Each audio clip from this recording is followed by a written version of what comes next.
I'm Mr. James. And I'm Mr. Richie. And we are the educators. And we are back. It is December 17th. Snow day! Snow day, everybody. It's a snow day. And yeah, this is episode 17 of season 3. And this state, wow, we thought numbers were bad last time. Yeah. How bad are they right now, Mr. Richie? They're really bad. They're really bad. So right here in Maine, we are constantly increasing every week. It's been months since we've had any form of a decrease, I feel. And so 2,857 new cases this week, up over 2,200 from the previous week. US 1.5 million. Last time was about 1.46 million. In the world, 4.37 million, whereas last week was 3.65. Now, I thought that was interesting. So the increase of this week over last week is only like 5,000 in the world, but in our country, it's an increase of about 80,000. And so we seem to be a significant bulk of the increase, which is what I don't know, it's what it seems to be, unfortunately. And Maine is catching up. It's definitely been a pretty safe place to be for most of this pandemic, but that spike is just climbing and shows no sign of stopping. And pretty soon, it's because of the snowstorm today, there will be lots of snowmobilers in the state, and lots of people come here for the winter to snowmobile, and that, of course, will help spread the disease, because that's what it needs, is just an opportunity. Yeah, 590 today, right?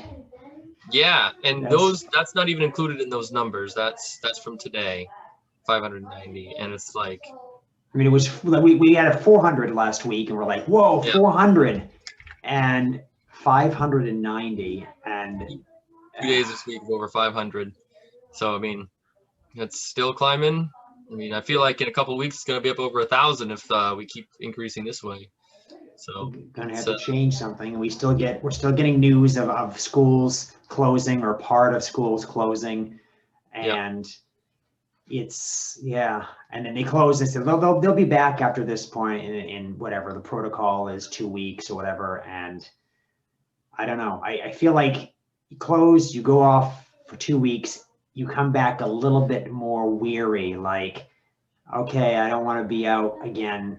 Because one of the big things for us now is being out still means you're going to be in front of a camera all day, and all the work that you're doing is going to still happen. I mean, you can be in a classroom in front of students doing your thing, but you still have this big digital life we all have to have right now. But now, if you're in front of a camera, you still have the digital life, and you're in front of a camera all day as if you're in a classroom. So if we go remote, our workload increases for sure, and it becomes different. So that makes the sudden change even harder to navigate, because you have to develop a routine, get in your rhythm, stuff like that. We're basically performers, so it's it is a lot of planning and a lot of trial and error, and switching to full remote will certainly be a challenge, and it's just bound to happen sooner than later, because we are certainly still right in the middle of all this. But who knows? We got a couple of vaccines on the way, and a couple of my friends have already received it. They are like nurses. One works in an operating room, one's a nurse, and they're sharing their pictures of them getting it, trying to help people, like, encourage them to go get their vaccination. I'll be first in line if they bring it to the school or offer it to us educators. I'll be there. I believe in it, and I believe in the delivery method, so I'll be doing it. But it's probably going to be a couple months before that happens. So for now, we're still just hunkering down and doing what we can. Yeah, hopefully it can change some things. And I don't know. It's kind of like putting trust in people that you don't trust.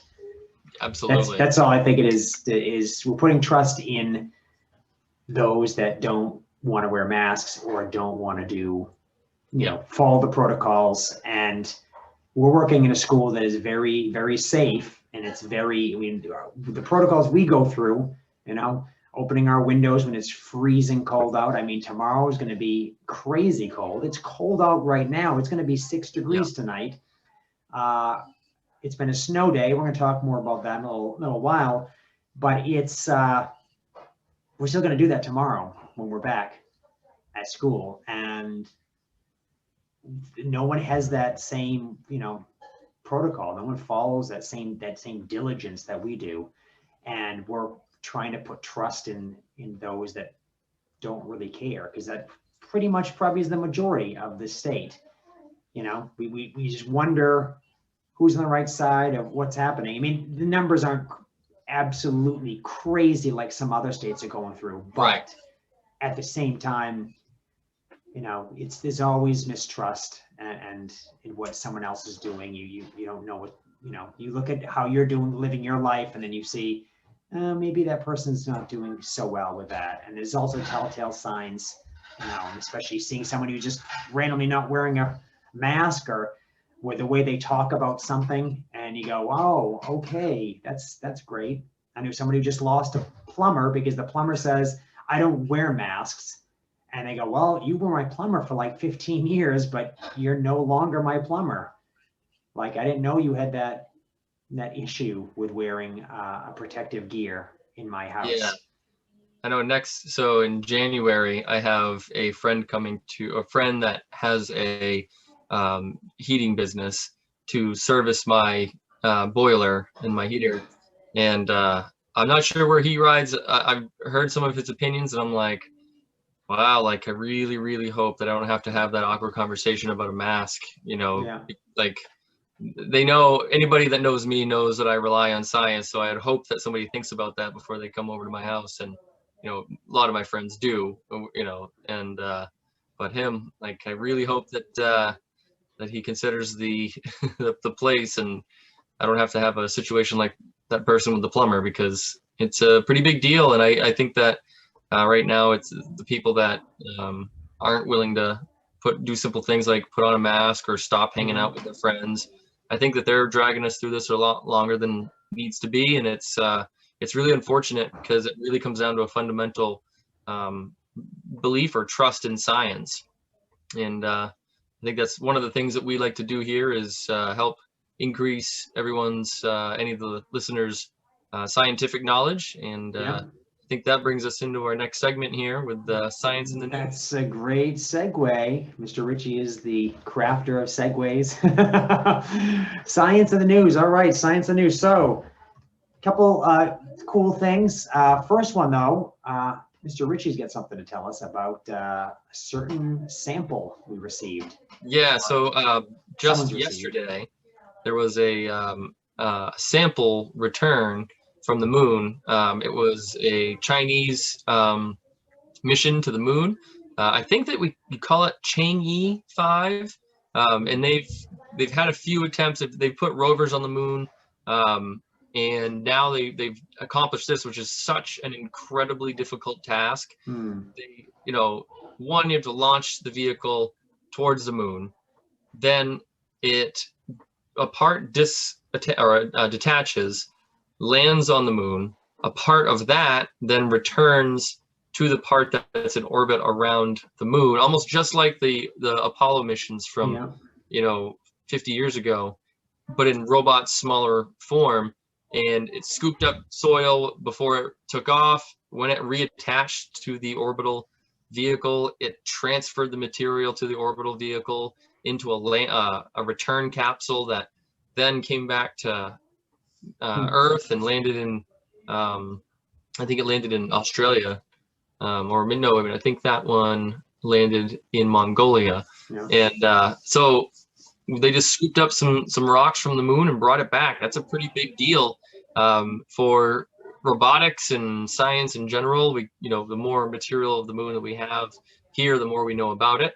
And learning about the moon teaches us a lot about origins of the Earth, because it's made out of the same stuff. And so we get a lot of information from that. And it's actually pretty interesting that on December 6th, we had a sample return mission from an asteroid.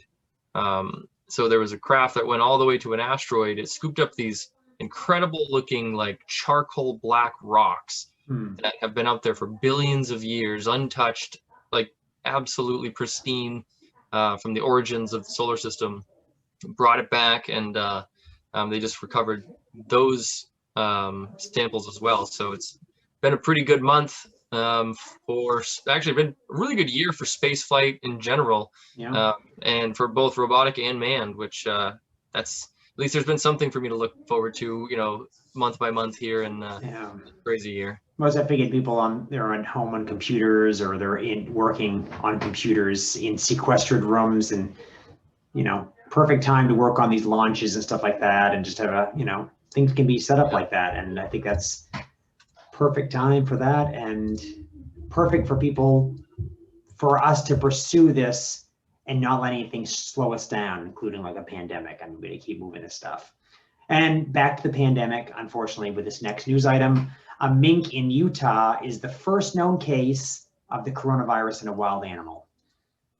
Man, that's unfortunate. That's not it's not a good sign. I mean, I heard that like cats, I guess, at the beginning of this, I remember hearing about something about like a tiger testing positive, and house cats can carry it or something, but like a mink, it's rather interesting. Are they? Minks are kind of cute. Yeah, they are. They're adorable. I don't like. I mean, I've heard so many bad stories about owning ferrets, and I've seen a ferret bite somebody and just stick on their thumb, and the person was screaming, and I was like, yeah, it doesn't seem like a nice animal. Yeah. And I like, okay, but I don't know why someone would want to wear a mink. I don't, that whole idea that happened, people wearing basically the entire skin fur of a mink Right. across them like it's a scarf. I mean, you don't have to be a vegan to think that's weird. It's just, It makes no sense that. Sure, it might be soft and like. I just doesn't mean like, hey, give me a scarf. I don't wear that. I wear only minks for scarves. Yeah, it needs to have been alive once before, it's going to suit my style. Just like, it's like wearing like a boa constrictor skin around your neck. You're like, is this a necktie? That looks like a snake skin. It is. And he's like, yeah, okay. No, I heard about like somewhere in Europe or Asia, I can't remember where it was, but that there was like mink farms that had to cull, lots of minks. But like here in America, I guess I didn't realize that we had wild minks here. And but that's crazy. The one in the picture looks like totally like a domesticated ferret. Yeah, that's the thing. So they don't know if it's going to be something that they don't see that it's widespread, but they noticed it's that. If that could happen with other animals, that's horrible. To have this pandemic end for humans, or at least basically pull back, but then to go rampant in animals, that would be horrible. And especially house pets, people, the amount of like how upset people would be with house pets, because a lot of times people care about house pets more than they care about their own kids, their other human family members. So it's, I mean, it's sickness. We don't care about this. Now, and on a cool note, this other science news story is going to take us someplace, which we talked before about potentially one day, if we couldn't live to the point where they can do something with our brains, our bodies, and have us, regrow our telomeres and things like that to make us live indefinitely, then we would have to freeze ourselves. And this article says these Arctic squirrels they found recycle bits of their own bodies to survive winter. So basically, in Antarctica, these are in the Arctic. These squirrels are hibernating for quite a long time, for many, many months. And he says every now and then they'll wake up for like 12 hours. They won't eat anything, but they'll just wake up and sleep, and then they go back to sort of like this more of a comatose hibernation phase, and their muscles are breaking down, and it's feeding their metabolism to keep them alive for such a long time. It's really crazy. So I skimmed through it. Like, so they only they breathe once a minute. Their hearts beat 5 times a minute when they're in this hibernating state. Like, it's incredible. They're in a state of life that's just hovering above death, is Yeah. what they said. Like, that's amazing. And yeah, so they, you know, I think we've heard of, like, you know, in humans, if you know, starve yourself, your body's going to slowly eat away at itself. Yeah. And, you know, it's interesting to see the mechanism inside of a creature that's in hibernation, like how they make it through is through, you know, body kind of doing something similar, which is just, it's interesting. If you could generate hibernation in humans, I wonder what the life expectancy would be, or, you know, it's a pretty interesting thing to figure out. I feel like it's part like that anyways, at least from things I've read about having somewhat of a calorie deficit every single day so that your body has that sort of like backup mechanism of having to work a little bit harder. And so that actually helps you live longer. There's some studies that have done with that, where people eat in a certain, you know, maybe they're on a ketogenic diet where they're not eating a lot of carbohydrates, and trying to figure out, you know, protein, fat, fiber ratios. But they're always a little bit of, they're missing a little bit of calories each day. And so their body has to make up for it some other way. And by doing that, it somehow increases cell regeneration or such like that. There's a lot of different you know, science behind this and stuff like that. But it's kind of similar to that, although I don't think humans can get themselves down to like 5 heartbeats, you know, an hour or something. That's pretty, yeah. So, and it says like that, so when, you know, you breathe in mostly nitrogen, which turns into ammonia in our bodies, basically, unless we have respiration. And so it looks like that their bodies actually use nitrogen differently and make different chemicals that end up getting excreted somewhere else or something. So therefore it's, you know, it's not deadly for them to breathe so little. It's pretty incredible to just see the adaptations of, you know, evolution, and, you know, in a little tiny thing out in the middle of the Arctic, just barely surviving. That's crazy. Yeah, if we can just get ourselves up there, then we're all going to have to go to the Arctic, and it's going to be a tough road, and like, who knows how many years, for the crucibles that we'll have to go through to get to that point of living for a much longer lifespan. I mean, talking like double, triple, quadruple, even more what humans live now. And our last news today, ivory from a 16th century shipwreck, that's 1500s, reveals new details about African elephants. And they did find these. They were kind of buried in the sediment, and it's really cold in the Atlantic where they found these. So they said they were preserved well. They find the DNA that was from these certain elephants they called forest elephants that actually were in, you know, there's quite a large spread of these species, because there was 4 species today that they have, compared to like a 16 or 17 that they basically found these from. And it shows that the elephants were in these other places where they didn't think they would have been. They thought up until the 20th century, oh, forest elephants don't go into grasslands like that. Nope, turns out they did back in that time. So it just gives us more ideas. I like the fact that they could find something. They found a shipwreck, first of all, and they get all this information about the shipwreck, and then they find something science around it, some science that has nothing to do really with the shipwreck, has to do with some sort of animal, and then they find more information about that animal, and it just clues us in on something else that we basically can take our timeline and go, no, let's push that back. We didn't think that happened up until then, but it happened earlier. I like the fact that, you know, archaeologists and stuff are able to do that, and how science can work well together. You know, archaeologists probably don't really care too much about animals. They care about certain sites and stuff like that, but there's some, you know, a lot of them, especially for looking for a shipwreck, are looking for something to do with humans. But then somebody who's interested in animals can get something from that. And so it's kind of like one discovery, one place can help someone else in another place. And that's kind of how science should work, right?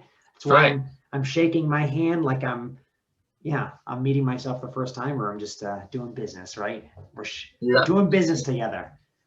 Well, I just can't believe that those pieces of ivory actually survived for that long. Yeah, That's 500 it's years. pretty incredible. But Some of yeah, that stuff. so snow days. Not just It what is. do teachers do, but what specifically we done. Today was a snow day. What do we do? We've had some stuff recently that we've had to do at the school and stuff, and some sort of stressful things we've had to do aside from the incessant cleaning and all the protocols we're following. But having to grade students Yeah. and in a So, trimester that began kind of weird and stuff, and then parents, and then and yeah, for me, I'm taking a college course also at the same time as all of yeah, this, and I had a final due at the same time as grading and all of this stuff. It was really like I don't have a work life balance. There, work and life are intermingled basically for 24 hours a day, and as of late, and so pretty much on a snow day, I woke up, answered some emails. I took a look through my curriculum, got some stuff done, checked messages to make sure that I didn't have any more parents reaching out. But then I had to go and take care of business outside. So we mm-hmm. didn't get hit the hardest with this storm, luckily. I don't know about you, but I got like probably like 6 to 8 inches, something like that, of Yeah, light, fluffy snow. And so I had to use 3 hours of my day to clean it up, which is actually the minimum that it takes because this is like really perfect, nice lightweight snow that snow thrower doesn't mind throwing far. And I have a lot of driveway and I have a lot of um, paths to cut. I have sheds and garage and uh, all these outbuildings that I have to run to, and so it's basically a snow day is a lot of work for me.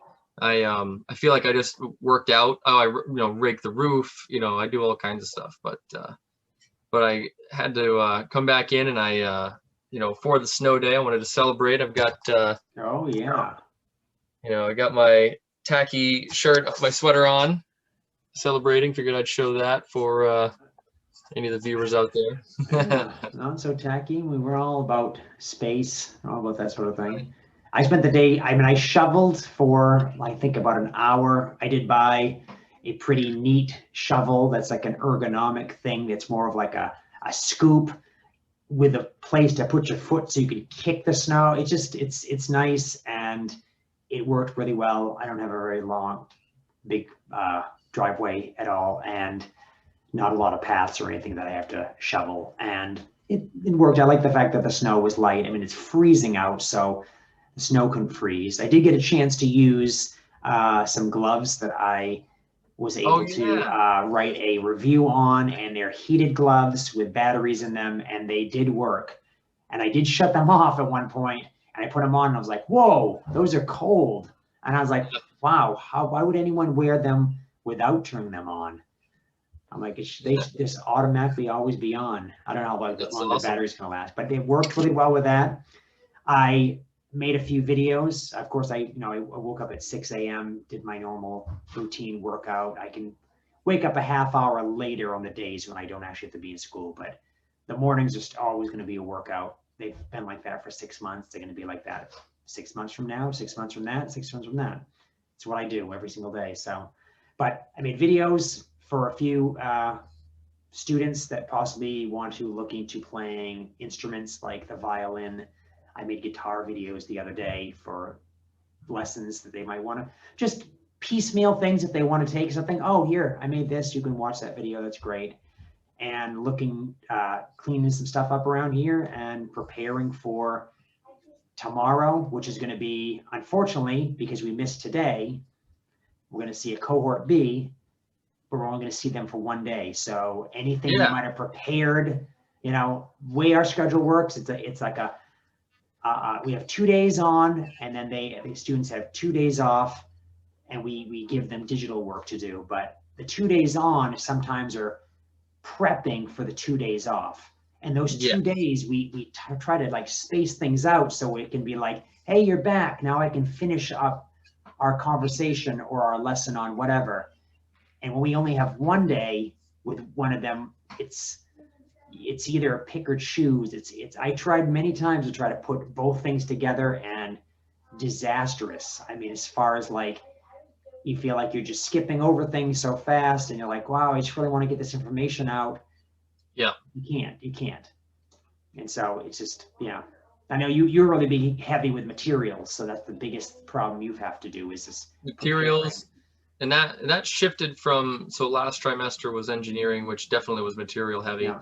This time it's computer science, which, so, each student gets a computer. After they use it, I now have to not only wash, open the windows, vent the room, wash the tables, clean up any other materials. Like even if they use a pencil, I have to clean all the pencils. Like now I clean the computers. So, 8 to 10 computers each class on average, added to the mix. It takes up the full 10 minutes in between classes. I might be able to go to the bathroom real quick, or, grab like a drink or something real quick, but like it's constantly running behind time right now. And it's an interesting situation.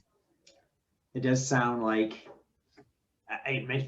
hearing that more teachers are letting students use certain things that I thought in the beginning of the year were like, no, you can't have students use pencils or pens. They have to have their own, this and that, very strict. Like, and now knowing that a lot of people are able to wash those things, and I mean, we knew that we could wash them. It was just like, we thought we were following the protocol and stuff. But now that I think that there's instruments I have in my room that I wanted students to use, and I know I can clean them. And I'm hoping in the last trimester, because the second trimester, which we're currently in, I have almost completely planned out. And once I have something completely planned out, I basically hone it for each rotation that comes through. So we have 4 rotations. So yeah, I'm just going to keep honing what I'm doing, and so that everyone's on the same page eventually when it goes through everybody. So I think I'll be using instruments basically that I haven't been able to use up till now, which are violins and ukuleles basically for certain grades. So that makes me a little bit like, okay, great. I can plan it out. I think I'll, by the 3rd trimester, if we're in person, it'll be a bonanza of instruments, and I have some major plans for that. And I think, kind of round out my year, which will be great, hopefully, if I can do it the way I envision it. But we all know that doesn't work, right? Right. You try something and then you go, wait a minute, that didn't work.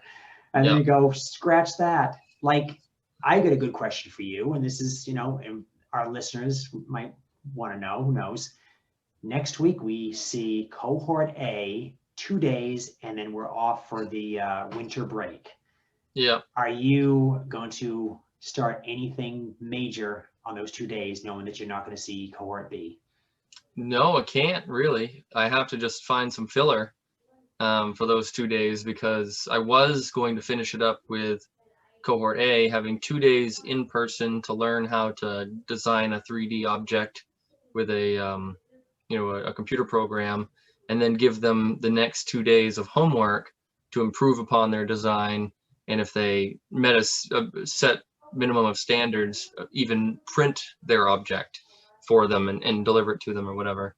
But because I can't, and because they only are going to have 2 days of in-class work at half an hour a piece, they're not going to be able to develop anything, that's going to be anything near what, it takes a lot of refinement to really make a functional object or something that can be printed.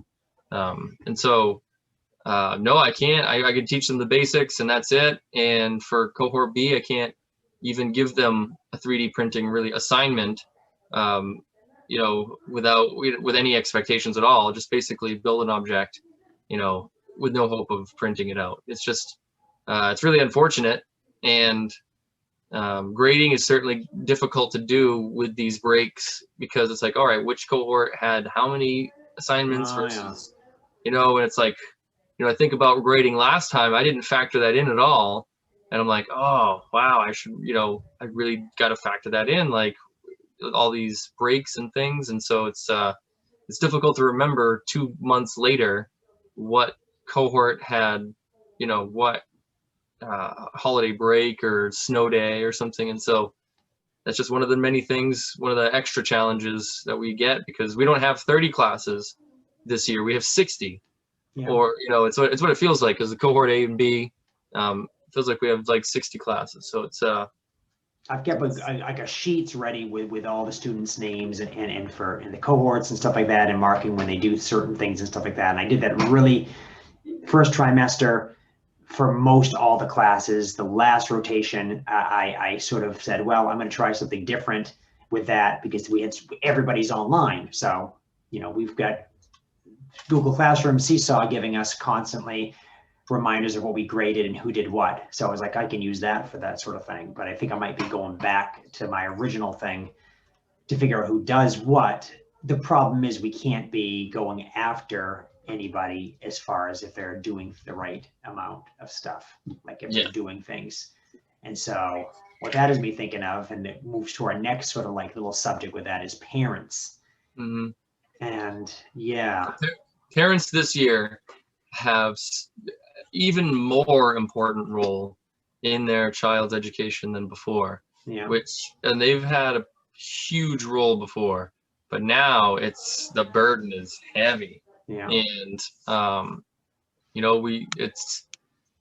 it's hard to do right now, to be a parent with a hybrid schedule and balancing work and things like that. And so you got your Seesaw app that the kids are using, and we've recently discovered. So I discovered something just recently too about these notifications, that the parents are not getting an accurate notification number of how many assignments their kid has in Seesaw, because the notification number is skewed by the cohort A versus B material. So they have twice as many notifications. So they ignore the notification number.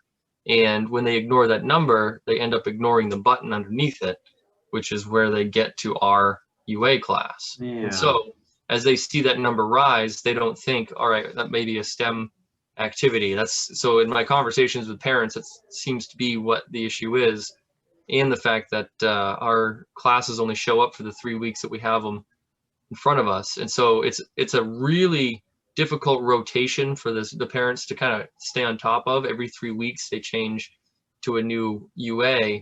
And so in a perfect world they could be on top of it, but honestly I don't even know their UA schedule for my own daughter, and I can't blame parents for that either. But it's sort of a different thing, because on my daughter's Seesaw, her notifications are in sync, and so there's no confusion.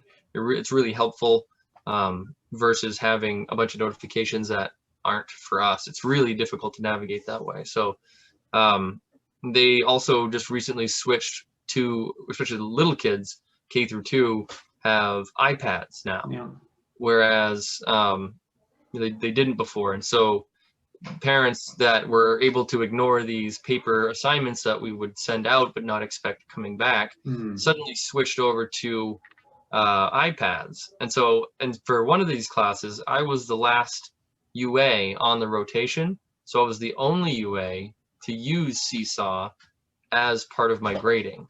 And so as a result, I was the only UA to give a low grade, because the other UAs didn't have any expectation of returning work from homework. So these crazy nuances are popping up, and it's taken a lot of my time and energy to figure out the root cause, because I want to know, am I doing something? Am I making it more difficult for these kids? And no, it's just kind of like a systemic problem that's it's just the way it is.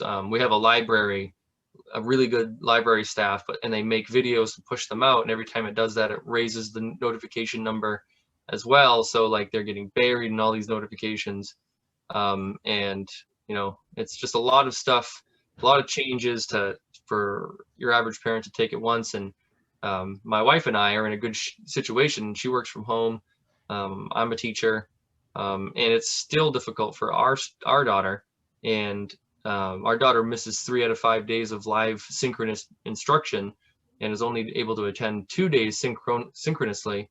And so it's I definitely understand the plight of some of these parents out there. It's a lot to deal with. Yeah, I think it's way too many sources Yes. putting input, putting in assignments, putting in whatever, and not enough explanation because you want something catered to your child, and so that it's like, oh, they know exactly what to do. And because we are the specials, the extra thing, and we're trying to put everything, we're trying to put our all into it, but we're just a portion of that, but we're made to feel like we're more than that. And Yep. I think everybody's kind of made to feel like they're an island of some sort. And we keep wondering, and teachers will do this because they'll say, well, look at, kids aren't motivated. Maybe the parents are motivated. The parents motivated, the parents disciplined, the parents doing all the stuff like that. And, we shouldn't be comparing, I guess, parents to our own thing. I mean, I think of my lifestyle and my schedule and how I run my ship of my life, and how a lot of people cannot do cannot do that and keep up with that schedule and stuff like that. And I'm quantifying myself all the time as I take up the bands. I need more wrists, basically, to get more numbers. But I'm constantly judging myself, constantly refining everything, trying to make it better. And I just think, are we asking too much? And that leads me to a quick rant, which we haven't done in a long time. That's right.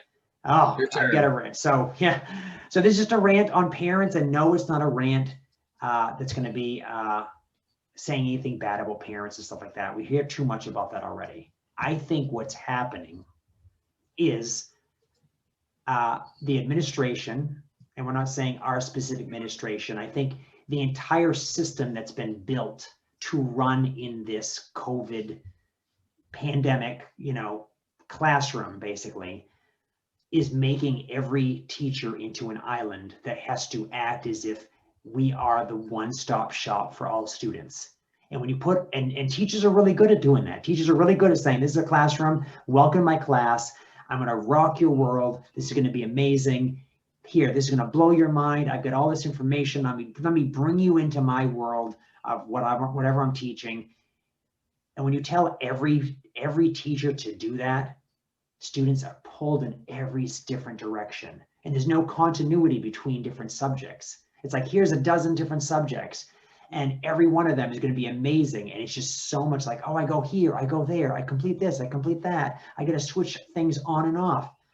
And that's the big problem. It's not working out for that. And then when we talk to parents about that, we are so into our own thing because we've been made by this system to think that we are like this island, and everything they say is like a personal attack against us because we're thinking of ourselves like this is all going through my own teaching and what I've been doing, but it's not. It's a reaction to the entire system.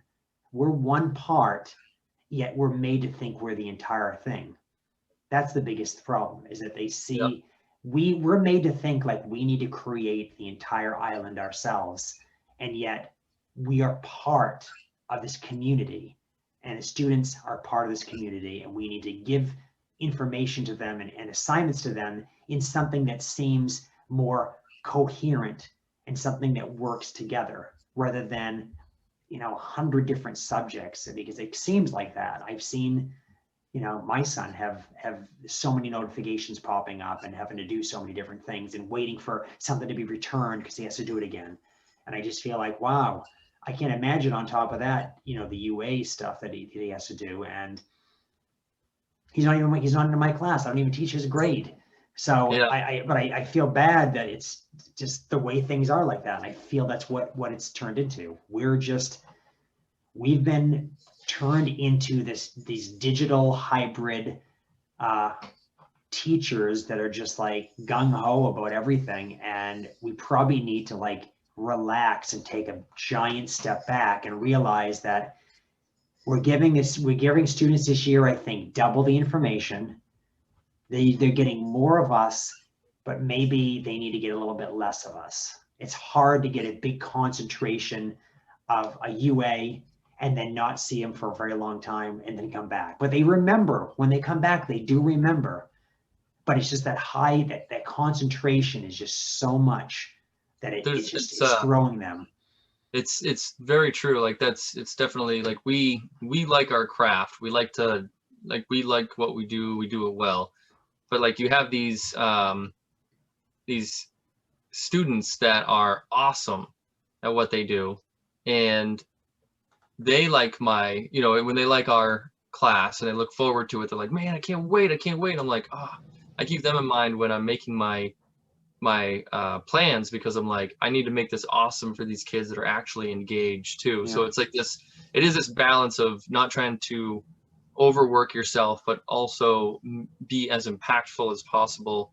And especially I think of, like I want to spread knowledge across everyone, but if somebody had really connected with me as a kid with science, I probably could have gone farther faster at a younger age if there was people that were as enthusiastic about science as me in their lives. So it's a tough call, because I spend a lot of hours working on things, and I could let them go and be let the link not work or let the video lag and let it be glitchy, but I want it to be good and I want it to be memorable.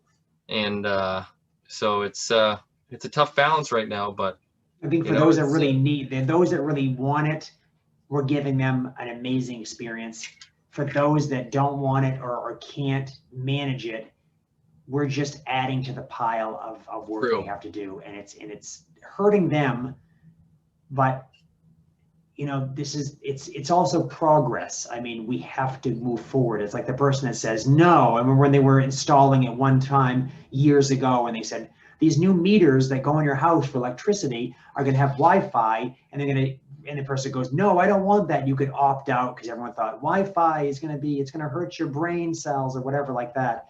And then I realized the person, the person next door would have one right next to you. So if you said no, they had one. So it doesn't matter anyways. It's like, but it's that whole thing that like the world is going to be going in this direction whether anyone likes it or not. It's true. And we have to kind of push forward. We've been kind of indoctrinated into this. We have to do it. Everyone has to do it. So it's just, at the same time, we're just like, we begrudgingly, we might have to do some things we don't like, but this is where things are going. We're so sorry you have to change, but change is the world. Adapting is what life is. And nobody wanted things to be the way they were. Nothing is ever going to be the same as it was. Again, there's no return to normal. There's no such thing as normal. There's no norm. There's continuous adapting and figuring out how to do the next thing, which is exactly what we had to do with grading. So what's been going on with you with grading? Oh man, keeping track of 500 and I think 25 students is what it is that we have in our current registration. Like, so many kids over so many months, trying to remember who was there, what, like I mentioned before about like, what days was there work, what days was there not work, who had devices, who switched classes or who switched cohorts. Yeah, that's like, happened a lot. Yeah. So many different variables, whereas in last year, it was a set of standards and it didn't matter the kids' attendance. It just mattered, did they demonstrate this? And can you produce evidence to say that the kid produced, this, work or whatever, which normal year, that's what we do in UA. We have a set of standards that we aim to hit for every kid, and that's it. But like now it's switched over to participation. So participation is a whole different animal. You have to show up. And if you don't submit something online, or if you don't show up to the class, you can't be logged as having participated. And so as a result, I've never given out so many low grades, and it didn't feel good doing it, but it was, it's the right thing to do. And it's what I was asked to do. And as a result, I've had a few parents reach out, which is great.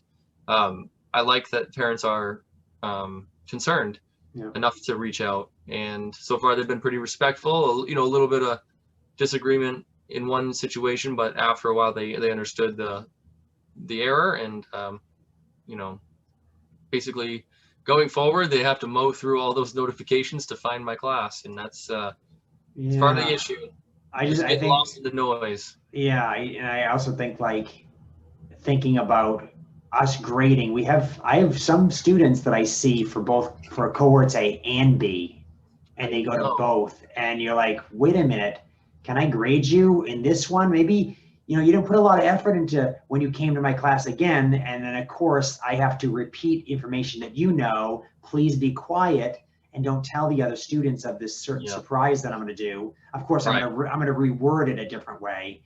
And I always think it's funny when I surprise a student that's been there the 2 previous days, and they're surprised at something, and I'm like, did you pay attention the first time? Because I always make sure everyone pays attention. I mean, I won't go forward if not everyone's looking at me. But so it's just, I feel like everyone is doing their own thing with the grading thing, and we want to wonder, how accountable can we have students? We've never had homework before. Never, not in our classes. So like they get homework sometimes, I think from like 3rd grade up, but like now every grade has homework. Kindergarten. Yeah, and kindergarten is great at doing it because parents are like, hey, let's do this. This is great. And I get some great lessons for kindergarten and stuff like that. But it's like, how accountable can we have these students be? Can they handle this? And I don't think they can handle this. Is like an adult life now, and just even seeing a 3rd or 4th grader working a computer, answering emails like an adult. And I'm like, it's kind of sad in a way, because that's, you're making these kids grow up so fast, and then you're making education turn into this digital thing that years ago, everyone was talking like, oh, it's going all digital, and it's all going to be pre-programmed and recorded, and teachers aren't going to have jobs and stuff like that. And I mean, there's a lot of people working in college that, they can tell you the exact same thing. There's some great classes. They've been recorded 10 years ago, and you can take the class, and it's an algorithm basically figures out what you wrote and grades you, and nobody has paid attention to you. But you can have a good experience, but it's something that's been crafted personally, crafted to like personalize itself to you. But there's no human involvement whatsoever.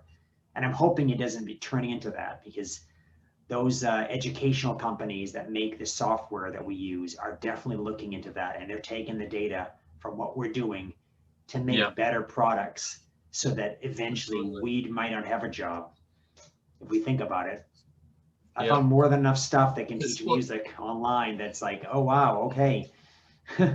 Right. Well, that's the big part of it, is that we are competing now with content that's available online, and it's I don't know, it's a change. So it's like, I think if you look back in history, when the horse and buggy was on its way out, the car was on its way in. Yeah.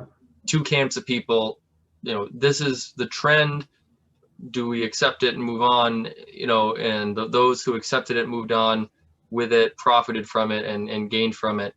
And I think that right now we can all look around and say, so digital learning is going to be part of the future. And it could have been delayed for years if it wasn't for this pandemic. It was thrust upon us. And we realized, yes, we can use Zoom and some of these digital platforms that exist, and we can recreate a classroom online. No, it's not great for everyone, but for some people, it really worked. And as a result, I think that we're going to see a pretty big shift. And I think that us as educators, we got to accept that and take a look and try to get what we can out of it, because that's part of us, continually growing as professionals. And adapting, because this situation is going to change everything. And I don't think we can leave what we've been doing behind and go back to a model where we just see students live and don't have any bit of a digital thing. I think that we're going to have the digital thing from now on. I think so. It's just going to be something that students will be like, hey, I liked it when you contacted me. And they say, well, the data proves that it's actually good for them to have this. Yeah. But when they double the size of the classes and they basically I go know. back to seeing every single grade in every class in 1 week, which is Mhm. horrible for hopefully listeners out there listening. That was our life up until this year. I think Which last is- year I had one class of 22 kindergartners with Yep. no other adult help, and I have STEM class, so materials and blocks and building things out, and scissors and Don't eat the tape. marshmallows. Don't eat the Yeah, marshmallows yeah, and the spaghetti. yeah. No, build a So tower up. Tower, right, not low. yep, But yeah, we survived the snow day, and we're ready to get back on with some other subjects. I'm not saying better, but stuff that we can talk that doesn't have to do with always being teachers in our life. Stuff that we want to look forward to, futuristic stuff, and we want to go with this world and stuff like that. Stuff we can look forward to, like even though we already know we have jobs. We're just trying to impart this on everybody else, what we're going through, in case you yeah, want to know what a teacher's life is like, especially yeah. in Maine. Right. So That's right. I think it's a good place to end. I'm Mr. James, And I'm Mr. Ritchie. and We we are are the the educators. educators. Snow day. Snow day. See you later. Shovel day. Yeah. Bye.